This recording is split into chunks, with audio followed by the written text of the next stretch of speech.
Hi, everyone. Just a quick update. Since many of us are going to be housebound in the foreseeable future, Francis and I wanted to increase the content on the main feed. So we've decided to unlock some of our older bonus episodes and release them for free. The following episode is one I recorded with veteran and peace activist Matthew Hoh, one of my heroes. We originally published this on Patreon in September 2017. And if you want to hear more just like it, click on the link in the show notes to sign up for our Patreon. Thanks. Hope you enjoy. Glory, glory, what a hell of a way to die. Glory, glory, what a hell of a way to die. Glory, glory, what a hell of a way to die. He ain't gonna jump no more. Welcome to another bonus episode of What a Hell of a Way to Die. If you're hearing this, you're likely a premium subscriber, and I want to take a minute to say thanks. Your support helps us make this show a reality. So, it's rare that I get to meet people I would consider heroes, much less actually interview them on my own show. This episode, however, is an exception. Matthew Hoh is a combat veteran of the Iraq and Afghanistan conflicts, who now devotes his life to combating the effects of militarism and imperialism. It would be hard for me to encapsulate in words the level of respect that I feel for him. This episode is the entirety of our recorded conversation. I hope you enjoy, and thanks so much again for your support. All right, Matt, thanks you for being on our show, and just wanted to start out. If you could just introduce yourself to the audience, and if you want to talk about your time in the Marine Corps as well as in the State Department, that'd be really helpful. Yeah, sure.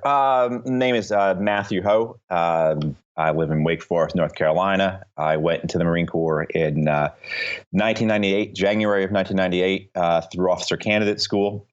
I had worked for a couple years after college, and I was bored.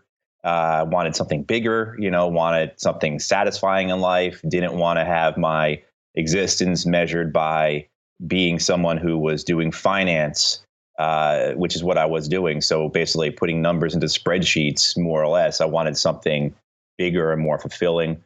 And yeah, so I ended up joining. Actually, I like to tell people, originally I was looking to get into the fire department, but at that point in the 90s, in like 96, 97, the big city fire departments weren't hiring, or you had to wait 2 years for the test, or I just missed a test. So yeah, I ended up going into the Marine Corps. And yeah, I was a combat engineer officer a few years in Okinawa, and then Forrest Gumped myself into a really senior position as a junior person at the Pentagon. I had a battalion XO, and he hated me, and I hated him, and I was a company XO. And every day I wake up knowing I was going to get to a fight with this guy. And one day he calls me and says, "Hey, do you want to go to work in Washington D.C.?" And at that point, I knew from talking to my monitor, which is in the Marine Corps. The monitors are the career advisors. I forget what they call them in the Army. And it would be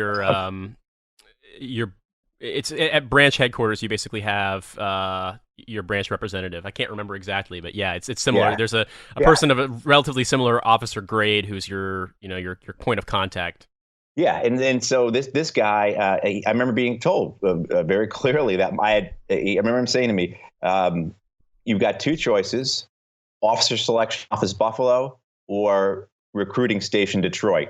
But I'll give you the choice." Like, what a great guy. Terrific. Detroit or Buffalo, as recruiting, fantastic, So yeah, my battalion XO calls and says, "Hey, do you want to go work in Washington, D.C.?" And I said, "Absolutely, of course."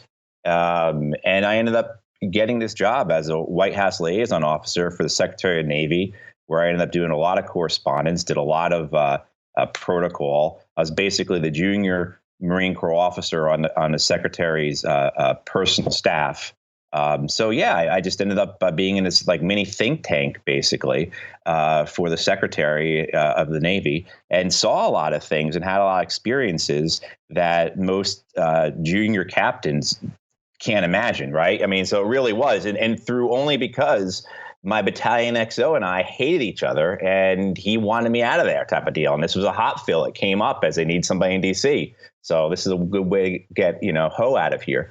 So, yeah, I mean, I got there in 2002, in late 2002. And I was there through the beginning of the Iraq War. And I had a very interesting job, or one of my duties was as the White House liaison officer for the Marine Corps. I think that a lot of your listeners will find interesting is I was responsible for dealing with the White House in terms of Marine Corps casualties for the Iraq and Afghan wars. And the second kid we had killed in Iraq, his record of emergency data, was wrong. The address was wrong. So the letter from President Bush that went to his family got returned. And the White House, of course, flipped out. And I remember my boss, who was the EA to the Secretary of the Navy, saying to me, "Hey, Captain Hoh, from now on, you will call every casualty officer and verify personally the address for each of these Marines." And I said, okay. And so what ended up happening was I start calling these casualty officers, or CACOs, as we called them in the Marine Corps. And these were the men and women, the officers who were dealing directly with the families of the Marines who were being killed in Iraq. And it just became, so the war became very personal to me very quickly, because there are a lot of things that were being screwed up on the Marine Corps side in terms of the casualty process. I mean, we could do a whole show on that, but it became a very personal thing because I ended up getting in direct contact with the families very often. And so right away, the war was very personal to me.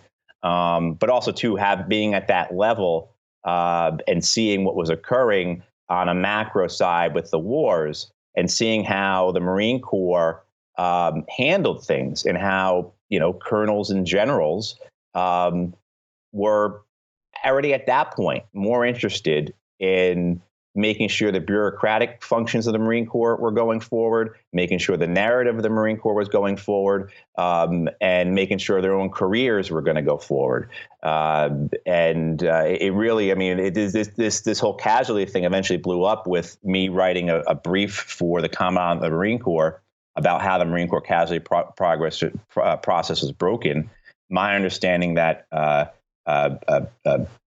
Commandant threw this piece of paper at Lieutenant General Parks, who was the head of manpower for Marine Corps.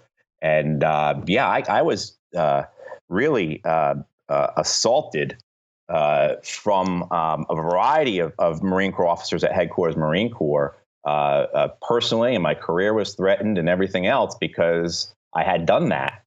Because they weren't being responsive to the casualty process. I mean, the casualty process was just strictly broken. We were sending bills from Dover and from Walter Reed and Bethesda to the families of the dead and wounded Marines. We were mailing Purple Hearts to people. We were just, and that's just the beginning of it. But we were refusing to intern various people at Arlington Cemetery after their families had been told so. The whole process was broken. And so very quickly saw this. So I had this experience that was very heartbreaking, but also was that classic war experience I think so many guys and gals have, of you go into it and you think that for some reason your generation is going to be different than all the previous generations, and things like this are going to be handled in a certain way, or the people who are people come around, or people become heroes all of a sudden in whatever position they're in because they're doing the right thing because of the ethos of the Marine Corps. And right away, it wasn't there. And something so basic as taking care of the families of Marines who were killed was just pushed aside for bureaucratic and personal reasons of, basically not getting in trouble or trying to suppress the bad news. So yes, I ended up after that, I ended up getting out of the Marine Corps, getting off of active duty. At that point, I had about 6.5 years in. And I think like a lot of guys too, we had those of us who were on we called the Marine Corps B billets or shore tours, thought we had missed the war. We thought we had missed it. Summer of 2003, the Marine Corps is leaving Iraq. And the general consensus, the general wisdom is that, things aren't great there, but eventually it'll calm down. Eventually we'll get some people into power and things will get straightened out, and there'll be a law and order situation that will be difficult, but not. Yeah. So I ended up coming off of active duty And again, like a lot of my friends, like a lot of these junior captains who were my peers, my friends, we felt like we had missed it. I mean, little did we know what was going to happen and understand how long and what it would be like and how often we would get to go. But I ended up actually, a friend of mine had gotten a Navy officer I was working with had been assigned to the Coalition Provisional Authority, which was the Department of Defense's organization for running Iraq, for basically the colonial administration. Can I just pause so the reader or listeners understand? You may have heard of Paul Bremer, who was the head of the CPA, but what Matt just said, yeah, the colonial administration, I just want to emphasize that. We've talked a little bit about that first year in Iraq that kind of set the tone for things being screwed up. So my ears pricked up. I wanted to make sure everybody else's did too. Yeah, and I can tell you, I mean, I remember it being in February. So when I was in the Pentagon, they were redoing the Pentagon. They were renovating the Pentagon, which was, and so my buddy and I used to go get coffee out of our office, and we would cut through the renovated section. And this is, I remember this, and this is February of 2003, and one of the abandoned offices was all of a sudden had literally, Nate, had like a handwritten sign, like on a torn off piece of loose leaf paper, it seemed like. I mean, a little nicer than that, but not much more. And what it said was Office of Office of Reconstruction and Humanitarian Assistance, which was ORHA, which is a guy named Jay Garner was in charge. I'm a former general, and this was the predecessor to the Coalition Provisional Authority. This lasted only about a month or so before Garner and his staff were removed, and Bremer was put in April or May of April of 03 or early May of 03. But literally, I mean, this was the Department of Defense did not establish an actual office, did not establish a location for staff to work for what we were calling, at that point, phase 4 of combat operations, which was, the reconstruction, the development, the post-combat part of Iraq. That wasn't even set up and stood up until February of 03. That just shows you just how little, everything you've heard about there is no planning, absolutely, there was no planning. I mean, they didn't even give these people the space to do planning in, let alone assign people. Because then I ran into a friend of mine a couple weeks later who was up in the Pentagon. I said, "What are you doing up here?" Because I knew he was at Quantico at Weapons Training Battalion. And he said, "Yeah, I've just been reassigned to this thing called ORHA. We're supposed to be figuring out what to do with Iraq after we put our troops in there." I mean, and this was literally at this point 2-3 weeks before the invasion.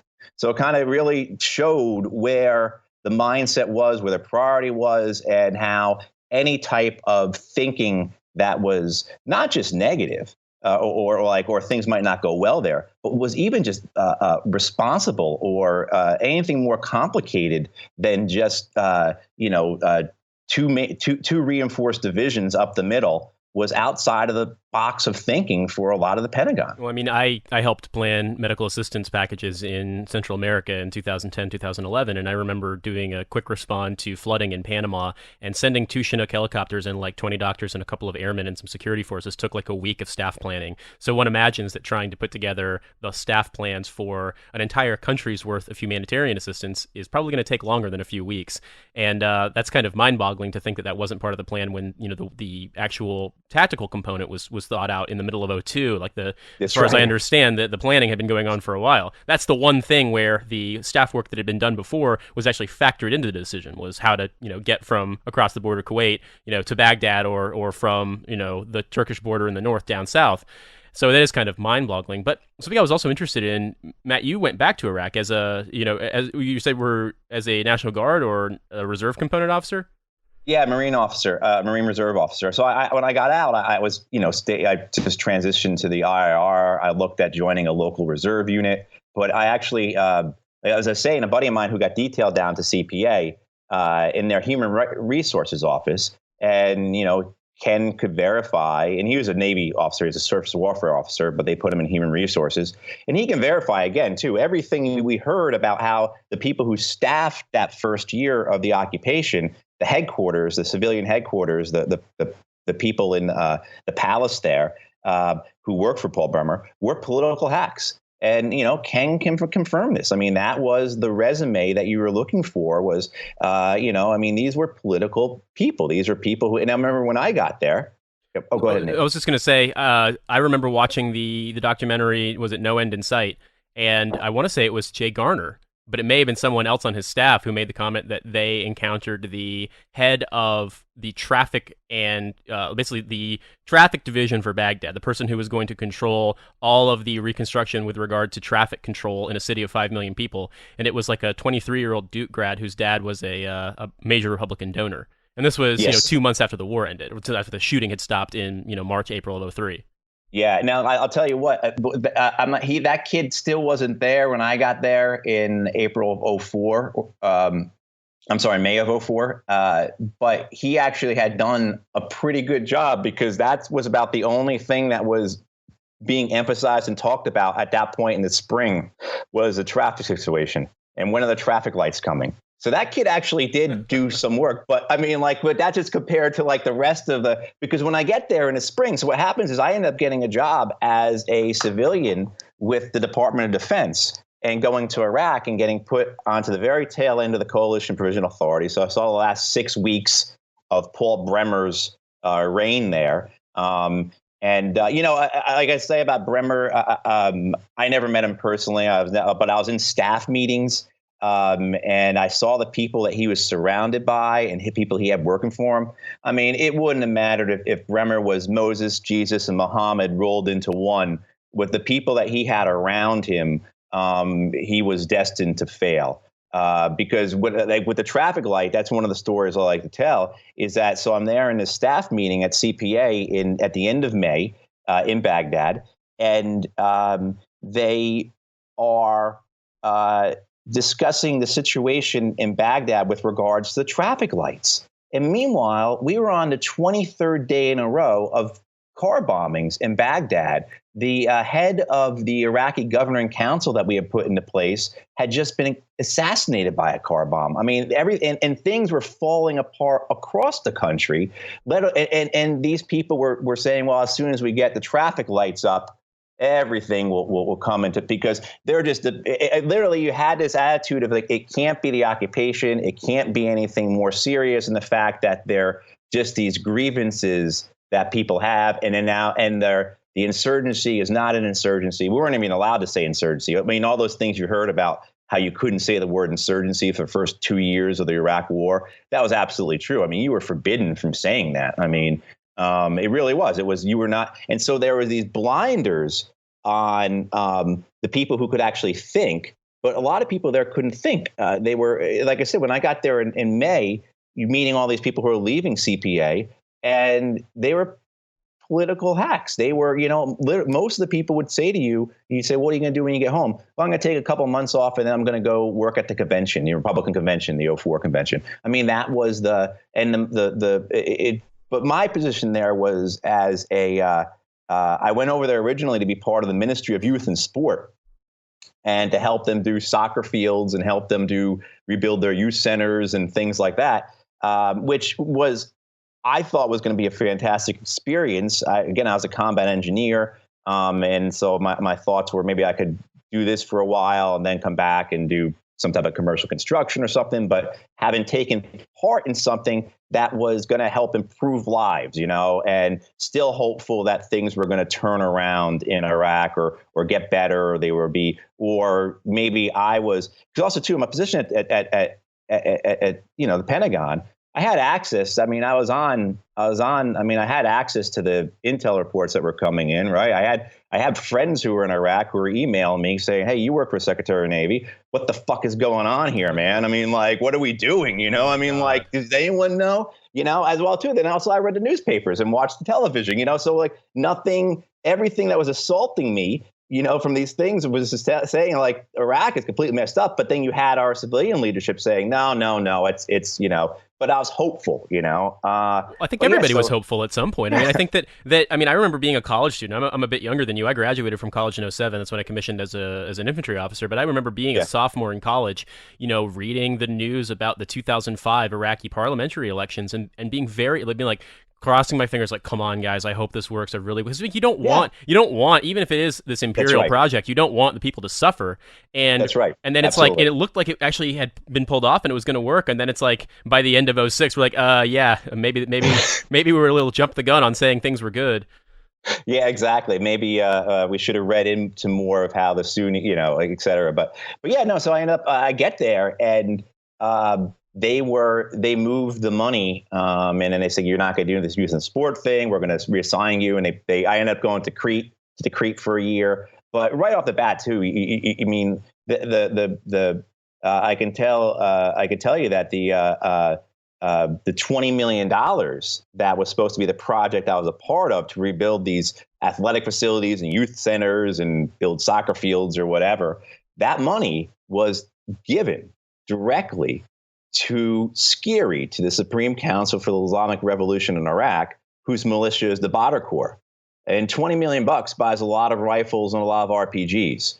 And that $20 million in cash was just given directly to them by the administrators at the CPA, just handed right over to them. And yeah, I mean, so the amount, and then there are kickbacks, of course. There are a lot of people, besides the political hacks at CPA, there are a lot of people who have been involved in reconstruction work in the Balkans, and they knew how everything worked. They knew the corruption was so thick, but these were experienced, these are very experienced grifters, I guess, is what you'd describe it as. But wearing suits and ties with degrees from Harvard and Stanford, who were able to manage it and make it look like it was actually something that was of benefit to the American national interest and to the interests of the Iraqis. But they were lining their own pockets very often. A lot of these people, just as much as the incompetence was there. But yeah, so I spent a year there into Crete doing reconstruction work, a lot of political work. I come back, I work at the State Department for a number of months as a consultant or a contractor on the Iraq desk there, because they couldn't hire enough people directly into the government, or they couldn't hire people at all into the government. So they just hired contractors, like guys like me who came back with Iraq experience, to work on the Iraq desk. But then one day I'm sitting there and I got an email from 4th Marine Division or whoever it was from, saying we need volunteers. And so I open up the Excel spreadsheet, and the first thing on the list there is a thing for combat engineer company commander. And even though I knew the Iraq War was this is the fall of '05. This is like November of '05, actually maybe December of '05. So even though I've been involved in this for a long time, I'm already sick of it. I feel the best thing we can do is just get out of there. The whole thing has been just an absolute horror show. It takes me about 8 seconds to decide whether or not to pursue this thing. And yeah, I pick up the phone. Marine Corps Reserves are so desperate for people. They didn't even really ask who I was. I mean, they're like, yeah, sure, you got the job, no problem. It was like, hey, man, you want to, I mean, like, literally, that was it. Yeah. Well, I mean, it's strange because I can understand that perspective. By the end of 2012, I left the Special Forces course voluntarily, knowing that in my mind, the war was a train wreck and it wasn't going to get any better, and I wanted to get out of the military. And then at the same time, the first thing I did when I called my branch manager, I remember the name of the term. When I called my branch manager, I said, hey, I'm a 2+2+ in Pashto. Do you have any billets or anybody in Afghanistan? Now, they didn't have, the guy was an idiot, and he was like, yeah, whatever, you want to do secret squirrel shit, you should have stayed in the Q course. But like, obviously, if he had the interests of the war in mind, he probably would have been like, oh, you speak Pashto, sure, I can find something for you. And it's like, I was fully ready to go back, even though I knew it was stupid, even though I knew it was dangerous. For some reason, it's like, when someone says, hey, we need help, the first thing that comes to your mind is, I'll go. And I don't know why that is. Right. But that's right. I had the exact same thing. It was like a punch in the gut. And again, and I mean, I'm in this position. I'm on the Iraq desk at State. It's like, it is completely screwed up. I mean, we are literally, I wouldn't say outright lying about the war, but on the public affairs side of it. But we are massaging the truth as much as possible, and lying, I guess. Actually, lying is the right word to use. But also too, I mean, in the policy end of it, it is just, there is no coordination. No one knows what's going on. It is just, I mean, we might have all been planning a military operation in, at Dollywood or in Seattle or someplace like that, as much as we are talking about Iraq, for as much as the people at the National Security Council, the people at CIA, the people at Pentagon, people at State had a conception of what was occurring there and what the insurgency actually looked like and what the population was suffering through and you would see, Nate, all the time. You would see these briefings where they would talk about reasons why people are joining the insurgency, and there would never be or if there was, it would be at the very tail end. But oftentimes, it wouldn't even be listed. And this is going to senior policy people, I was worked a lot in the deputies committee level. So just one or two below, the principals, below the Secretary of State and below the white head, below Vice President and President. I mean, stuff I used to write used to go to them, to the Secretary and to the President and everything. And there would be no mention that one of the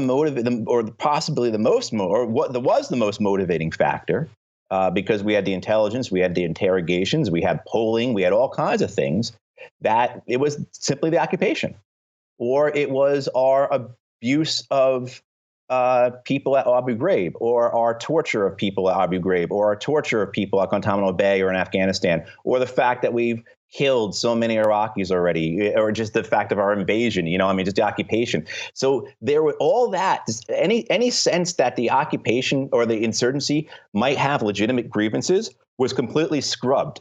That was not allowed to go forward. Even in late 2005, 2006, that was still anathema to the leadership in Washington, D.C. You could not present that. So you're talking about a war completely in false terms. But still, this thing comes up, and I go back because, again, like you say, you want to help. You want to do the role you've been given. You want to. You need to take part. It's not a choice. Well, especially too. When you're an officer and you know that there's 19, 20, 21-year-old young Marines or soldiers that are going to get deployed because they're active duty and they don't have a choice. It's like there's a thought process sometimes like, well, it sucks and I know that it's bad, but like maybe in my heart I feel I might be able to help these kids do the wrong thing and potentially not get killed. And it's like, and the thing about it is, of course, it's a naive thing because you can't be everywhere at once. It's just not possible. You'd burn out in 2 days. But you think, okay, maybe I'll make the difference, and that somehow puts you in a position mentally to be like, all right, I'm willing to accept this thing that I find intolerable. That is absolutely right. You do, so you go over there not thinking you're going to do anything good in the war, but that you're going to bring home more guys than maybe somebody else would, because you know that you're a good officer, you're competent, because there are a lot of officers that are not good, that are not competent. And you do. And so you did. So I ended up having a company. We went out and we got there September of 2006. We were there through April and May of 2007. So basically the worst time of the war. Yeah, we get to Anbar. All I can say about that was thank God we weren't in Baghdad, at least. But it was bad. You got, every time you went out, you got into a firefight or got blown up or something happened.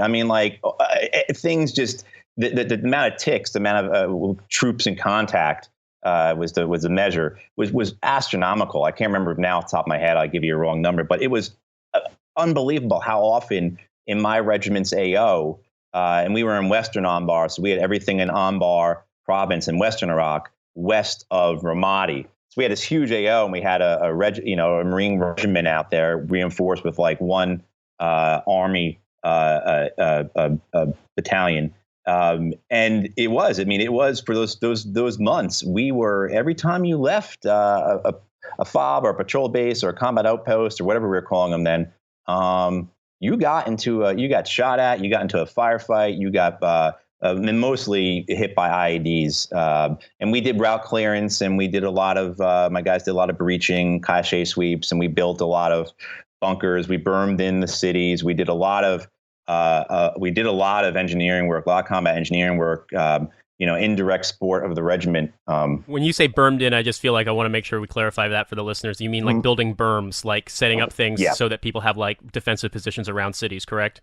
Well, not defensive positions. What we did was taking a cue from the Israelis. And this is where we got a lot of our strategy in 2006 from.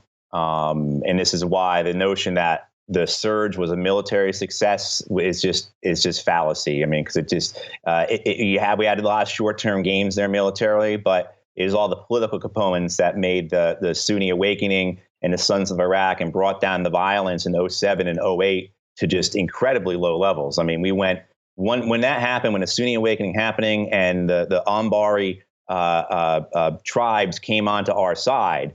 It went from having, say, we'd have 100 ticks in a day in the regiment's AO, 100 actions a day in the regiment's AO, or 75, or however many it was a lot, down to like 3 almost overnight. I mean, it was, and what we found as the tier 1 guys came in to help us out, like the SEALs or Delta would come in, or our own recon guys would do it, or our own infantry would do it too sometimes. But as they rolled up the Al-Qaeda cells out there in Anbar, we'd find that these Al-Qaeda cells were 5 guys deep, 6 guys deep. That was it. That was the extent of the foreign fighters. The rest had all been local Sunni boys who were fighting us. I mean, it made the same sense. I went over with 153 Marines and sailors. If those young men had been young Sunni men, I always say like a third of them would have been dead, a third of them would have been in Abu Ghraib, and a third of them would have been fighting us. Same type of thing. They were fighting us because we were occupying them, because we had usurped them, because we had allied with the Shia, et cetera, et cetera. But yeah, I mean, but burning the cities though was an Israeli tactic. We took over a population control, and we would build these wooden earthen berms around the city that were 12, 15 feet high, so no vehicles can get in. People could walk across it. But we would close off all the roads except for maybe 1 or 2 going into the cities. Then we would bring in, we brought in more Sunni police and military. We wanted to give the towns the cities back to the Sunnis to control. But it was basic population control. The people weren't allowed to leave for a couple of days. We had people die because they couldn't get to the hospital. We had, one of the things that haunts me is I made the decision not to allow a car to go through that had a pregnant woman I was later told the woman lost the baby, miscarriage, so things like that, decisions I'm there making and other guys are making about this population control that cost people their lives, that caused people to suffer and die, that for me cost a woman her child.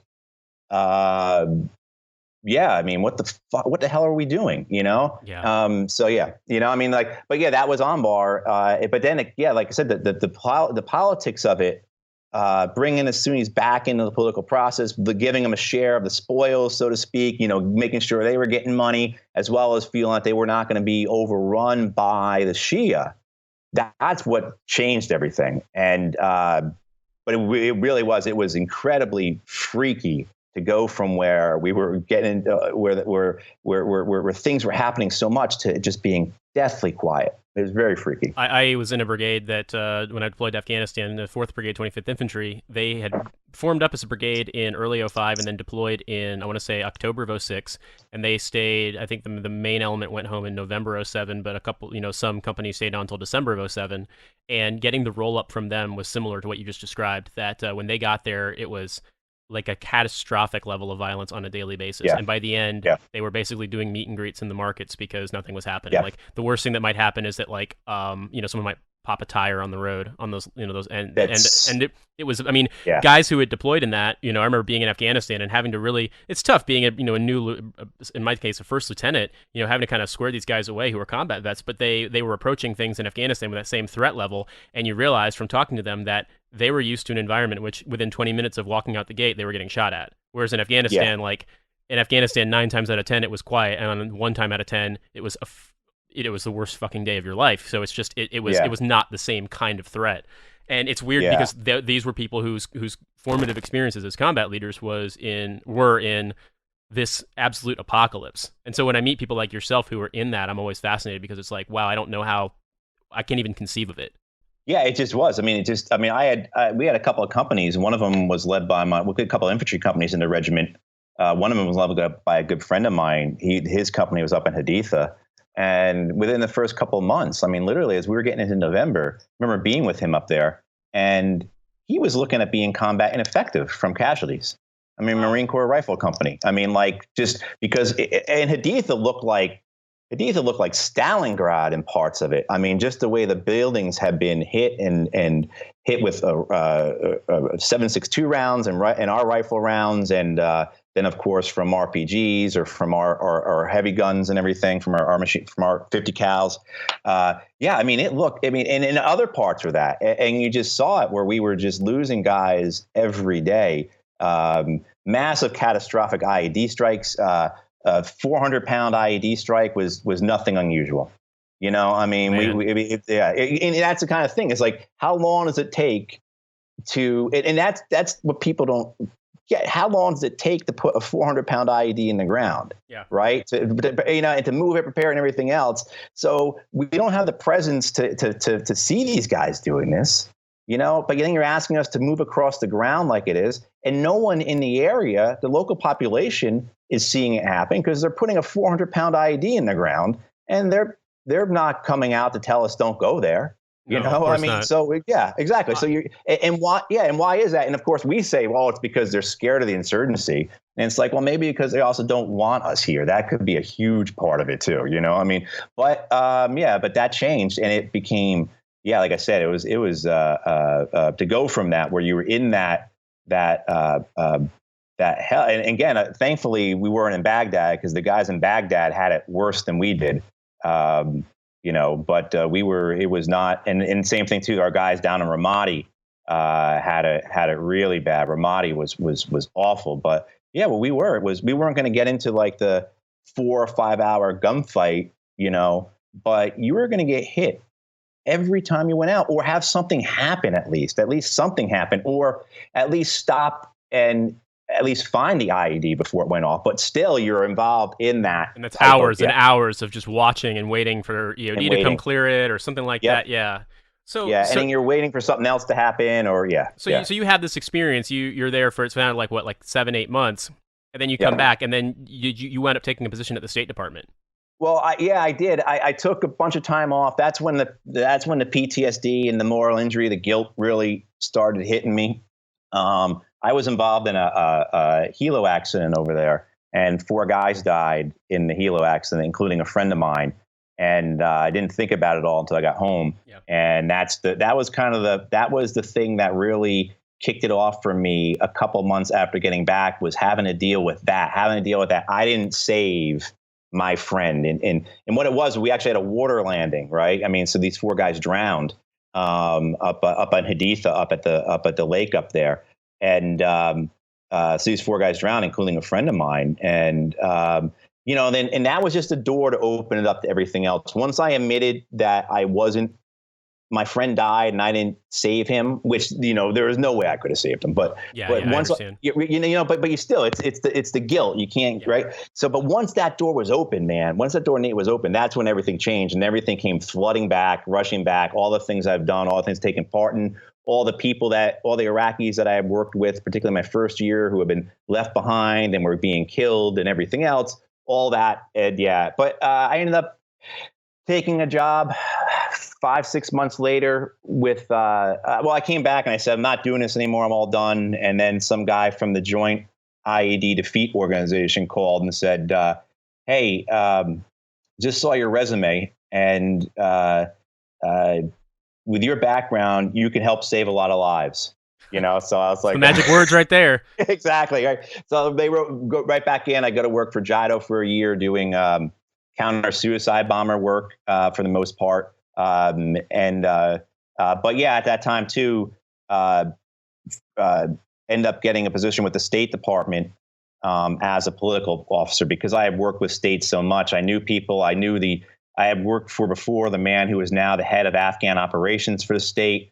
I had a very good reputation, et cetera. So I get this direct appointment into the Foreign Service. Me and one other person, she had been Bill Richardson's foreign policy advisor. So Siri and I get appointed directly into the Foreign Service, and we both go to Afghanistan in the spring of 2009. And I'm there for about 5 months, and just can't do it. It's all the same stuff. I've had enough. I'm worn out. But all the same things occurring in Afghanistan that have been occurring in Iraq, particularly the political side of it. So whereas President Obama comes in, he talks about sending 2 brigades, which is about 10,000 soldiers. He ends up sending 70,000 soldiers, plus 30 or 40,000 European troops, plus 100,000 contractors. The desire is to escalate this war to win, to get the president a political victory, to get the Pentagon a victory, because you can't count Iraq as a victory. That's a redo for the Pentagon under Gates. He sees his chance, and the generals do too. For a lot of the generals like Petraeus, McChrystal, this is their chance to become the greatest military mind of their generation. Whatever generation of war we're in now, what generation 4, generation 5, whatever these guys call it, Petraeus and that's the point when you start seeing people being like, Petraeus should get a 5th star. You start hearing these things. But also too, the war was in Afghanistan. We simply refused to speak with the insurgency, even though the insurgency want to speak with us, even though they have been trying to speak with us. We lie about it.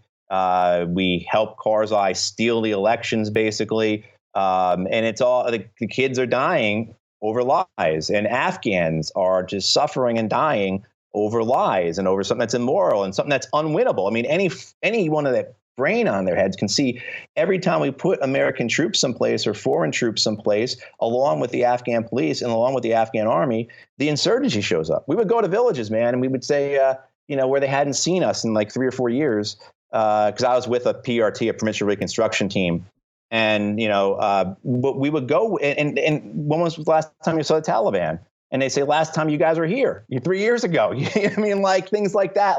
And the way the insurgency worked, the way the insurgency was set up, it just was so, again, to understand what was motivating the insurgency. And we knew what was motivating them. It wasn't a religious frenzy to establish a caliphate in the world. It was, things going back for 40 years of war, plus resistance to occupation and a corrupt, predatory government. It wouldn't be that difficult to understand that, when people in America bridle under the notion that they have to pay taxes, and, regardless of what they post on social media about supporting the police, like, people still bridle at the notion of being pulled over and dealing with state authority. How do you think they would feel when a foreign government sends a military of people that don't look like them, they don't speak their language, that practice a different religion than them? Just their presence alone would be offensive. Never mind the fact that they also have a right to murder you and get away with it. And and so I was gonna tell you, because you resigned. You told that and you wrote a letter. And so I'll tell you a story that. It's November of 2009, or end of October 2009. I'm sitting in the Indianapolis International Airport getting ready to fly to Atlanta and then onward to Kuwait and then back to Afghanistan. I'm finishing up my mid-tour leave. And I see a news story about a State Department representative who has resigned, and I read the resignation letter. It was your resignation letter. And there I was a first lieutenant. I was in charge of a provincial coordination center in eastern Afghanistan. And I read it, I was like, holy shit, somebody actually said what we're all thinking. And I was like, wow. It articulated everything that I'm actually seeing on a daily basis. And I was so blown away by it. And now I've got you here on the mic. I'm wondering, could you talk about that letter and the decision that went into that? Yeah, it took a while. It took a while for me to write the letter to quit. What happened was, again, I saw all the same things, right? All the same stuff, and just couldn't do it any longer. There was a letter, an op-ed column written by Bob Herbert in the New York Times that summer about the death of Robert McNamara, who had been the Secretary of Defense during the Vietnam War, and how before his death, McNamara admitted that he knew it was wrong. The war was wrong. The war was unwinnable in Vietnam, but he still went along with the war and still literally caused the deaths of millions of people, or helped with the deaths of millions of people. And that letter really, and Herbert's column, Bob Herbert's column, really struck me about that. It really struck me. And I sent it to my dad, and my dad wrote me back a really, really great email. And, and that's what kind of gave me the strength to do what I felt like I had to do, was right from my conscience. So I write this letter. I have 2 friends of mine help me. Both have been in Afghanistan. One had been the aide to the ambassador, and the other guy had been he's a Marine Corps intelligence officer who had spent a lot, So I wanted to make sure everything I was saying was correct. And as I resign and I quit, my boss in Kandahar, who's the one level down from the ambassador, he says, "Yeah, I can't disagree with any of this," And then as I'm heading out, as I'm leaving, I'm being contacted by other folks who are part of the embassy there. The guys who have the same jobs I have, political officers in various provinces, so they understand what's like. So people who are my peers in Kandahar and Helmand, in Uruzgan, in Kunar, and Nangarhar, who are not Kunar, Nuristan, she was up in, who understand this, who deal with this. They're telling me they completely agree with the letter. On and on. And then Carl Eikenberry, who's the ambassador, he says to me, he wants me to stay. He agrees with my letter. He wants me to stay. He wants me to stay and be his personal advisor to General McChrystal, because he knows McChrystal doesn't get it. And McChrystal has the military mind of once you take one hill, you have to take the next. And no one is willing. I meet with McChrystal's people. I never met with McChrystal. He wasn't in the country, or he wasn't around when I was leaving. And but I meet with his people, and it's just this a circle of sycophants and yes men, whose attitude towards it. Well, if the general didn't think it was the right thing to do, it wouldn't be the right thing to do. That's what that really was the basis of why they were supporting this escalation of the war. But yeah, over and over again. And of course, then Richard Holbrooke, who was the special representative for Afghan and Pakistan, he says the same things to me. He says, "Man, I agree with 95% of your letter, and I sent it to the president, and I know Secretary Clinton read it, and so that just gives me the courage to quit, because I know that, and what a lot of the guys who are agreeing with me are saying, look, if I didn't have a wife and 2 kids ready to go to college, I'd quit too, but I've got the golden handcuffs on me, so I go home, I go home after writing this letter and go back and I hang out for a while. I meet with Holbrooke. He offers me a job. I decide to take it, but then I quit the next day. I say, I can't do that. What am I doing? And then about a month or so later, I'm seeing a debate about the Afghan war, and no one is speaking about any of these issues. No one is speaking out. No one is saying, with the exception of some people, there's some people, I'm talking about people within the government, people within and I know from what Holbrooke has told me about how he has been basically cut at the knees by Secretary Clinton on this. He has no voice really on these aspects of the war, because Clinton is so hawkish, because, as we'll later see with Libya, this is a chance to prove smart power. This is a chance to prove the war credentials of the Democratic Party. And she's looking to run, she knows she's looking to run in 7 years or so. So she is so hawkish on the war that he is basically kept on the back bench, Holbrooke, and almost not allowed to speak, let alone bring up any of these issues. And this is the same thing Eikenberry told me as well. So, it gets to a point where I'm sitting at a bar and I end up, one of those things, this guy is next to me who I get introduced to by my friend who's the bartender, is an editor at the Washington Post. And I end up talking to him, and he tells me to send my letter or call the next day to the Foreign Affairs desk. And I figured they would call back and say, with some intern to ask me some questions if they're going to do anything. And they ended up, Karen DeYoung, who is one of their big reporters, one of their big international reporters, calls me back, and I end up having this 6 or 7 hour long conversation with her. I have to go into her office and see her, and they take this is the first time I'm involved with the press since high school for track. So I've got no idea what any of this is like, what I'm getting myself into. And then they publish this story, which is front page above the fold about me. And I asked Karen afterwards, why did you do this? Why did you decide to write this about me and give me such presence? You could have put this on page 9. You could have, why did you do this? And she said, well, it was a good story. People are going to be interested, et cetera, et cetera. But then she also said, because everyone I spoke to no one told me you were wrong. I mean, and like that type of thing, that's what's going on. This, and then I've seen it since, and other people, you talk to people. I was told that when General McChrystal's, the guy who was the head political advisor for NATO, the State Department guy who was the head for the NATO 4-star, so not our supreme commander over there, but the guy there's another 4-star in the NATO ranks, and he was a German. But our political advisor, I remember Jack telling me that when this went around, the escalation of the war, the plan, McChrystal's plan went around for Afghanistan, went around in 2009 at NATO headquarters.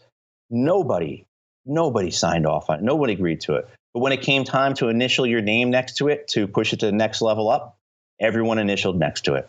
And it was the same stuff, man. Same stuff as with Iraq, same stuff as from the very early get on. I mean, like, yeah. Everyone agrees, get along to go along, Well, so, you're it's not funny. the one who's going to lose his legs, so you'll be okay. You saying that just kind of like takes the fucking wind out of my sails, because I know exactly what you mean. But it's funny because honestly, okay, so I started out as a platoon leader. I became the company or headquarters company XO leading up to the Afghan election, and because of a kind of a chance encounter where I'd been, at night had been doing this course to learn how to speak Pashto. My battalion commander heard that and was like, "Hey, I really could use some help with with the election planning." So I was involved in the security planning and the coordination for all of the polling sites in all of the 12 of 19 districts in Paktika province that my battalion controlled. So I went to the meetings with the State Department, with UNAMA. I went to the meetings with the district field coordinators from all the different district sub-governors of these 12 districts, met with the governor a number of times and saw the planning process. Met with the Independent Election Commission for Paktika, saw what happened, and saw the absolute logistical nightmare that was going to happen there.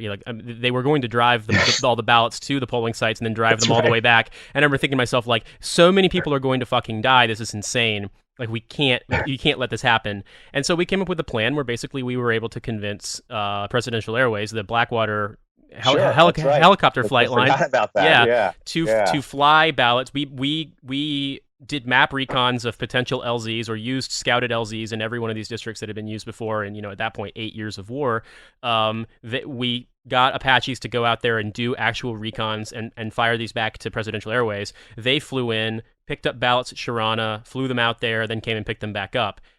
So I'd like to hope that plan saved a lot of people's lives. I mean, it wasn't me. Yeah. It was lots of other people that senior to me. But we did the PowerPoint. We came up with a plan. We briefed it to hire, and then I was out there on the airfield loading up these helicopters, and then recovering them.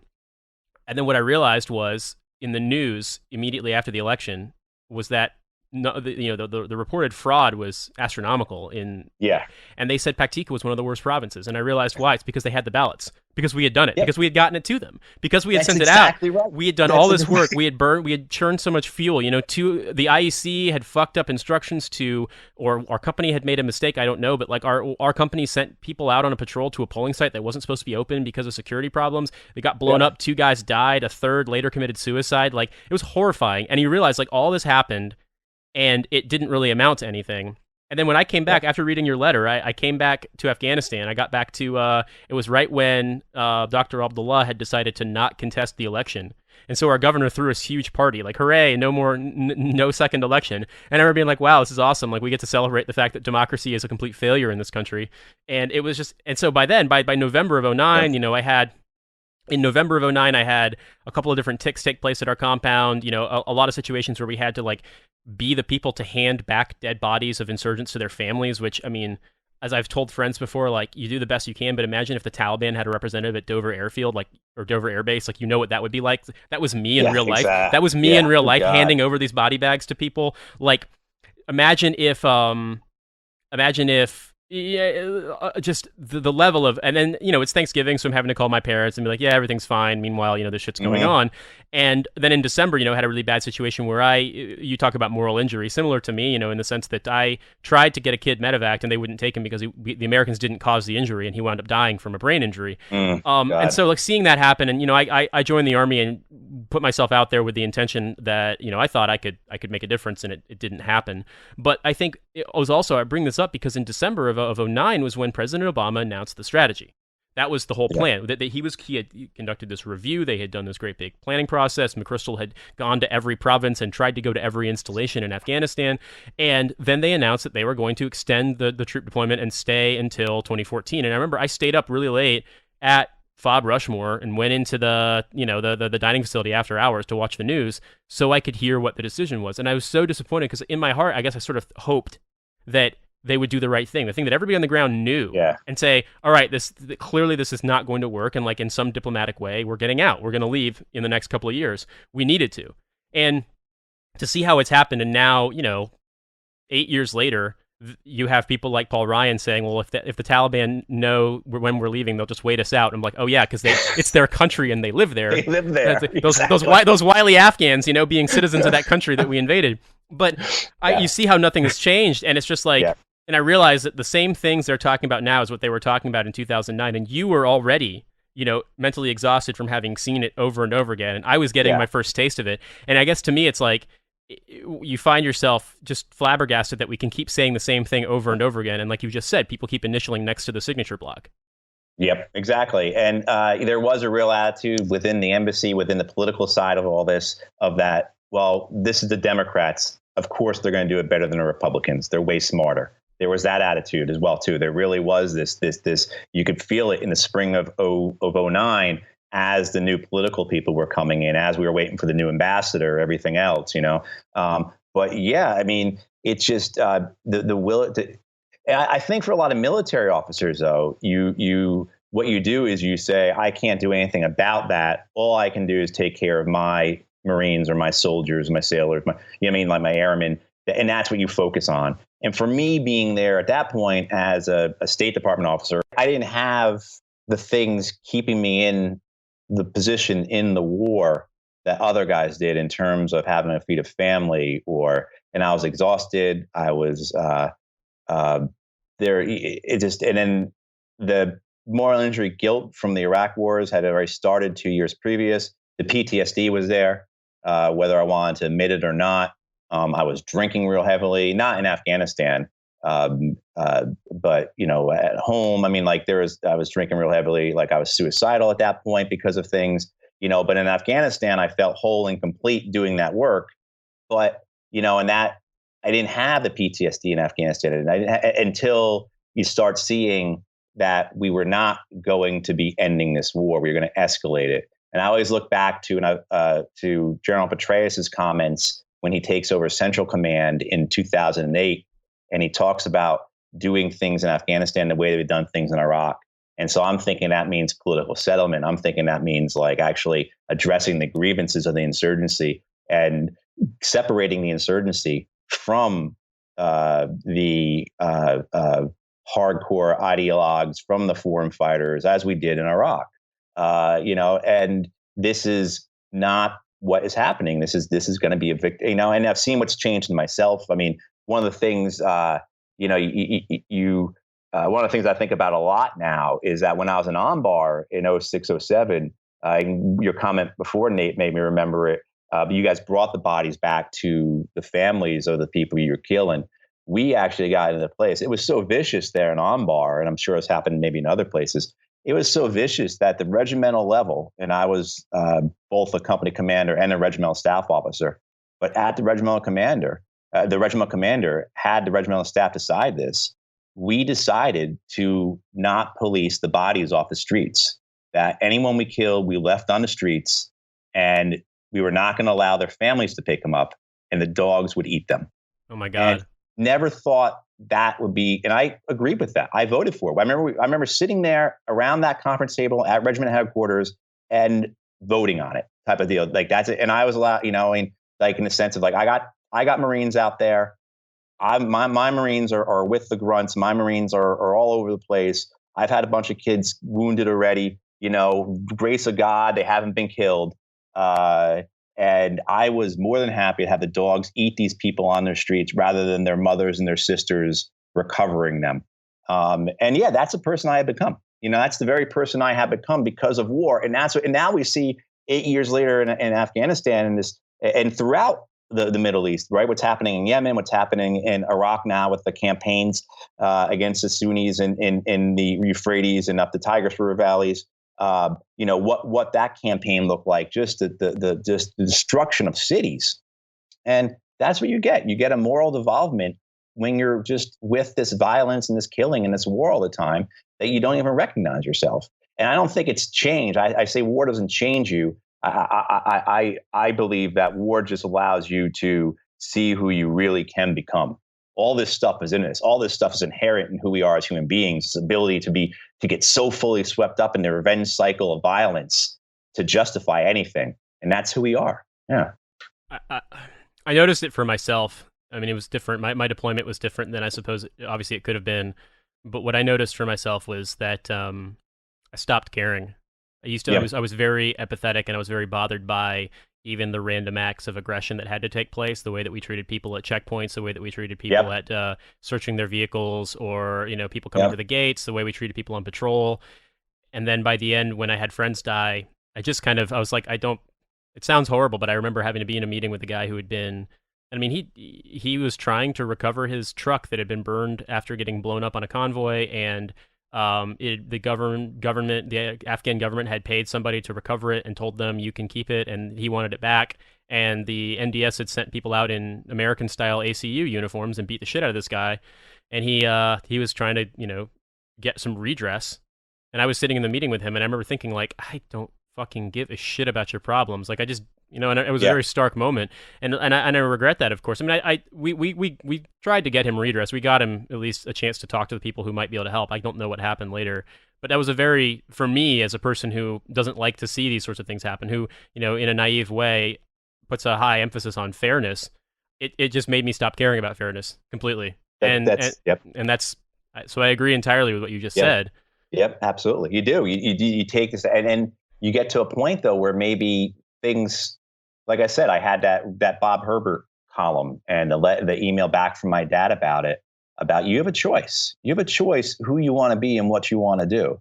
And I was able to make that decision and make that choice. And but I think it's also too, it's one of the reasons why we see such high suicide rates, among combat vets. And why also too, I think it's a real reason why there's such a difference in suicide rates between active duty and veterans. I mean, among active duty, the suicide rate is just a little bit higher than among the civilian population, among their peers.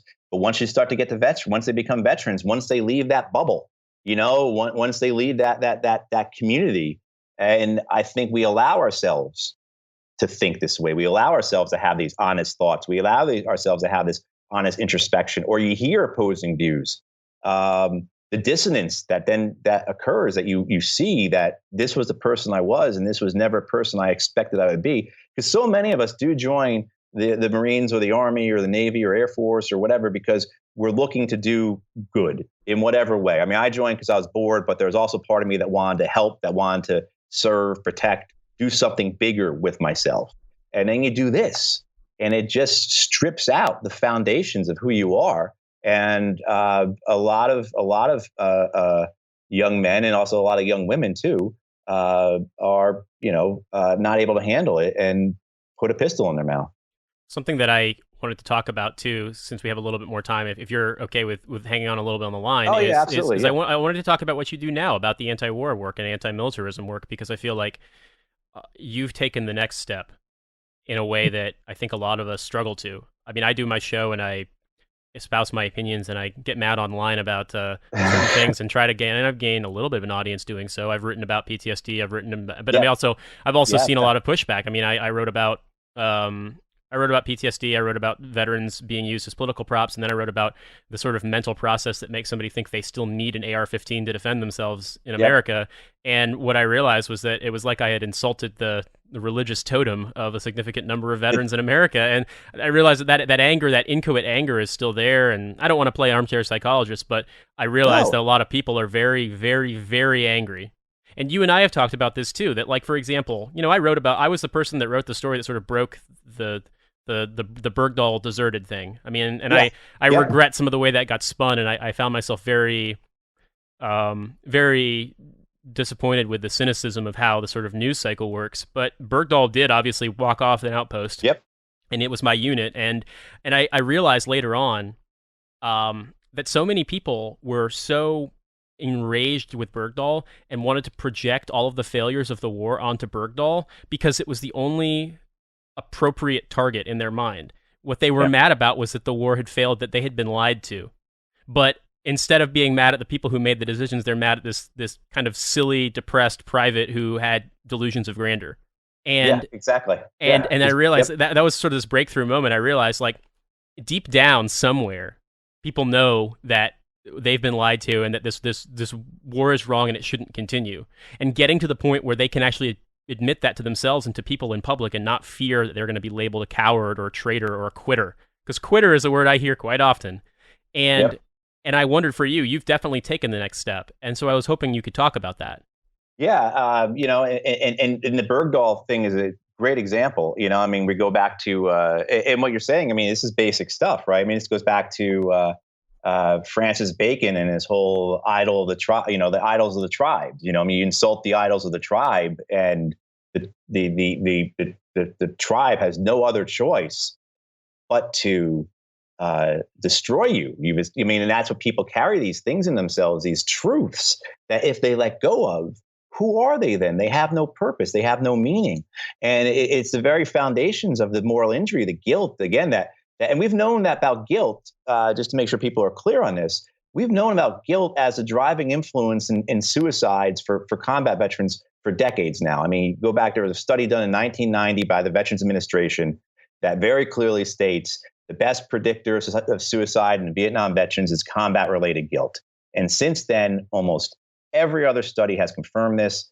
Out in Utah, the National Center for Veteran Studies did a meta-analysis 2 years ago in 2015, 23 studies on the relationship between suicide and combat. They threw one study out, the other two because it just wasn't done correctly or whatever. But the other 22 studies all show that there is a significant and overwhelming relationship between killing and combat, whether you're directly involved or indirectly involved.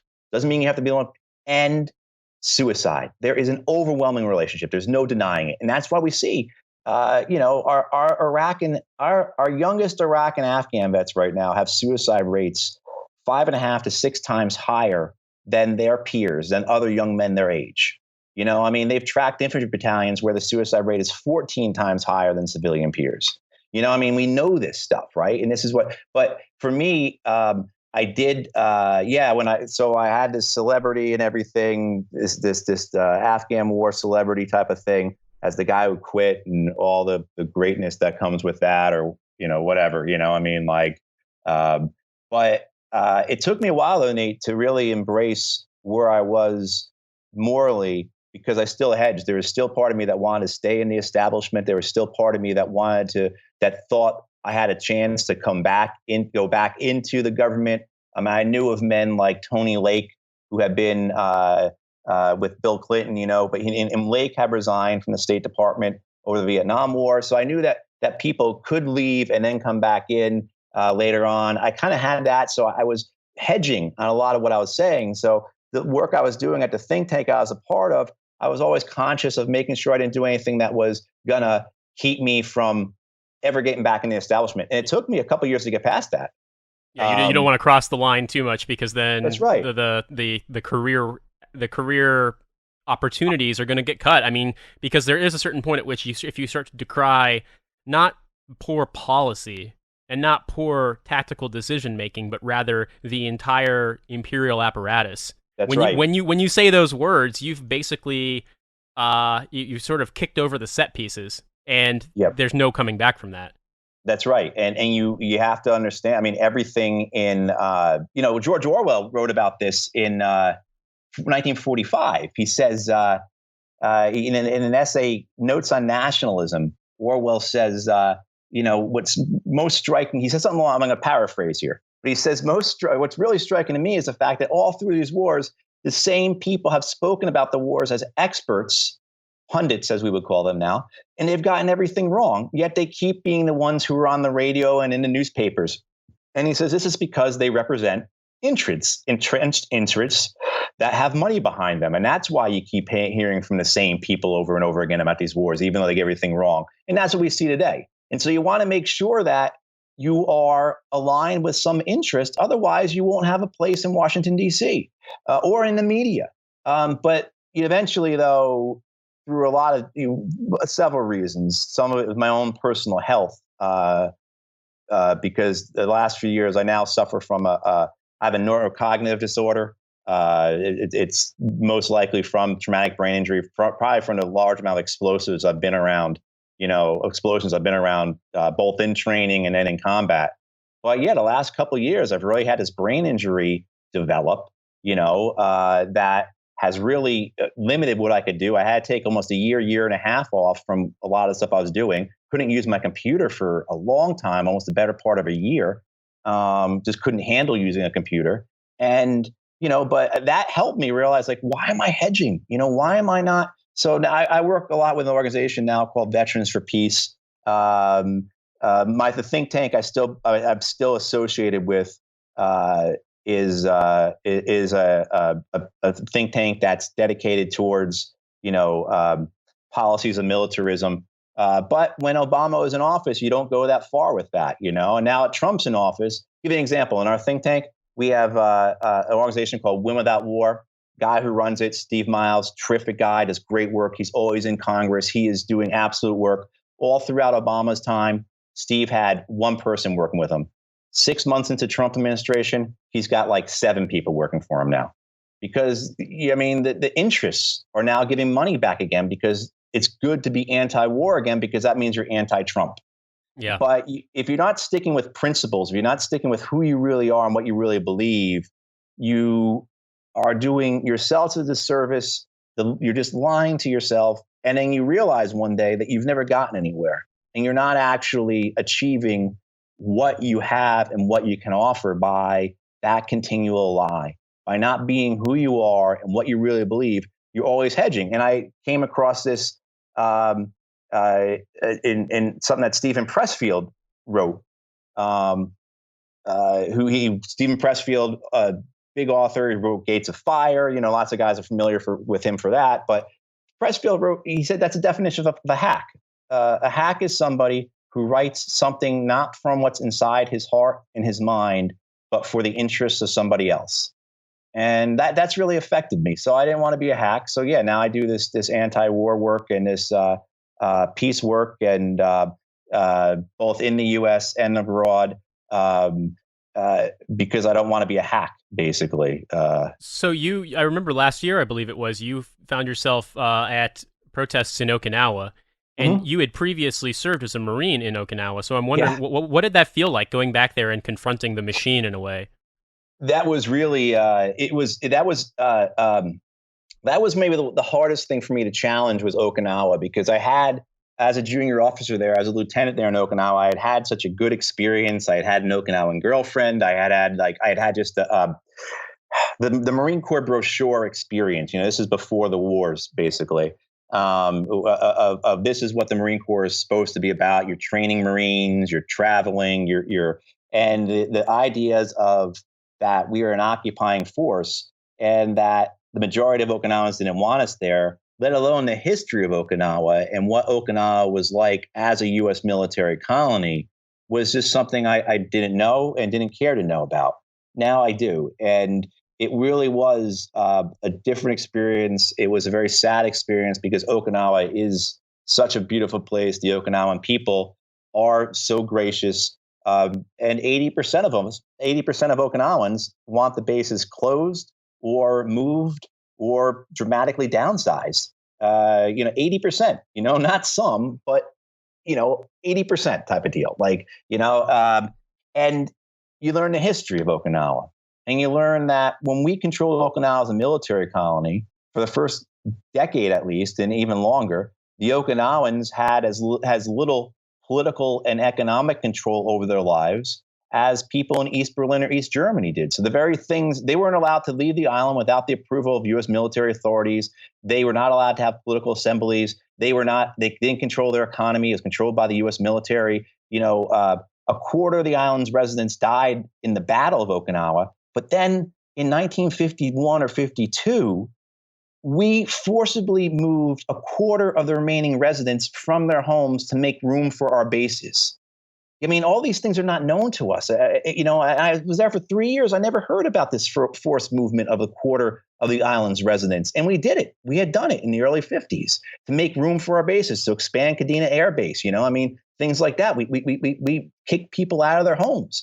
And then the worst aspect, the thing that underlies it all, that ties it all together, that brings all occupations, all these colonial and imperial adventures. And last year I was fortunate to visit Okinawa, and then go and take part in the resistance at Standing Rock, and then also go to Palestine as well. And then also too, I was just actually in Charlottesville, so it kind of ties this all together very well for me in my head and myself of this the commonness that it goes across occupation is just the brutality of it and the humiliation of it and the fear that comes with it. In Okinawa, for decades, American service members raped Okinawan men and women, boys and girls, with near immunity. If you were a service member in the 50s and 60s and 70s up into the 80s, you could rape an Okinawan, and most likely the worst thing that's going to happen to you is you would get sent home early from your tour. You might get fined. You see these numbers about how, like, I just saw something the other day that over the course of however many decades, a few hundred Okinawans were raped that's such a load of garbage. That and these numbers that got put out by the U.S. military about the crimes that the American service members committed in Okinawa, it's such a load of garbage because the Okinawans will tell you themselves they couldn't tell anyone. There was no one to tell about the crimes. The Americans never did anything about it. I mean, so we have these statistics that supposedly show that we didn't do this to the Okinawans, but those are just a great grand lie. But it was, so you had Okinawans for decades living with their families who were in constant fear that their children or their wife would be raped by an American service member because it was that prevalent. There was a rape culture that existed there. I mean, I'm reminded of the extent to which people, the army only barely cracked down on things like that in West Germany, in the 80s. It wasn't until the late 70s, early 80s you started to see people getting prosecuted for crimes against German citizens, and that's a country that had far more independence in the grand scheme of things versus Okinawa. And that's a country where racism wasn't a factor. Yeah, right? yeah, agreed. Yeah. Because with you rape an Okinawan, that's just some brown girl, but you rape a German, that's a white girl. There's that. Yeah, that's a huge factor. So going to Okinawa and taking part and being accepted by the Okinawans in the same way we were accepted by the Native Americans at Standing Rock, in the same way accepted by the Palestinians, in the same way just recently as accepted by all these black students in Charlottesville. Like, here I am as this white male, like I was in the military. I was the very embodiment. I did occupation in Iraq and Afghanistan. I worked on occupation policy. I was a colonial administrator for all intents and purposes in both Iraq and Afghanistan. I am the very embodiment of white imperialist occupation.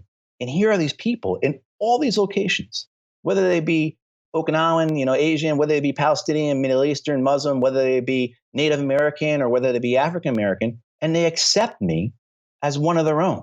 No questions asked. And it shows you the kind of people they are as opposed to the kind of people we are, and it really has really struck me and stayed with me this past year.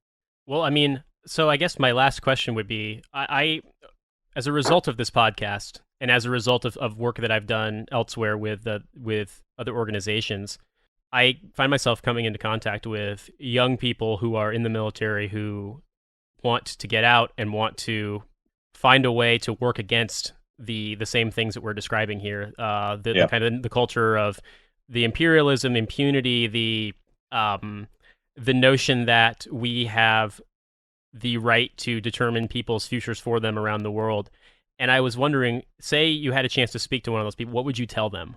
Oh, I refer people to Charlie Chaplin's speech from The Great Dictator at the end, which is just a wonderful speech. If you haven't seen that, get on YouTube and look that up. But at the end of The Great Dictator, Charlie Chaplin, this is a satire, an assault on Adolf Hitler and Nazi Germany that Chaplin did. But he says, don't give your life. He's talking to the soldiers. He says, don't give your lives to brutes. And that's the line I use, or I paraphrase, or what are you doing? You have a choice. Do not give your lives to brutes. Do not make the same mistakes I've made. And everything you have been, but still, that doesn't, you can say that to your blue in the face, but they have to still do it. They have to still see it for themselves, the experience. And so what I speak to them when they're in, and this is part of the work we do with Veterans for Peace. So when we were in Palestine, a lot of our work was speaking to the Israeli military and the Israeli police, and speaking to them and saying, hey, brother, I was a Marine. I was in Iraq. I did the very same things you're doing here to the Palestinian people. Look, you have a choice. And not to humiliate them, not to harass them, not to make them feel like they are wrong or they're a murderer or anything, but to support whatever is inside of them, support that conscience, support that heart of theirs, support them to make the right decision, or help them make the right decision, and realize who they are. You're not going to get anyone to embrace dissent or embrace their conscience by attacking them and mauling them. You get that by supporting them and showing them yourself and being human to them. And that's what we've done a lot of, and that's what we try and do with Veterans for Peace, is communicate that and educate that and let them know that there are people who think this way, who have been in the same positions, who've made the same mistakes, who've already done it. We've done it. I did it in Iraq and Afghanistan, took part in the killing. We have Vietnam veterans and Korean veterans and World War II veterans in Veterans for Peace who all took part in the killing, who were killed. And that's where we come from. It's like, look, we have done this, and we are telling you that it cannot be done well. And no matter how strong a person you are, no matter how moral you think you can be, in the immoral world of war and violence and occupation, you will be defeated.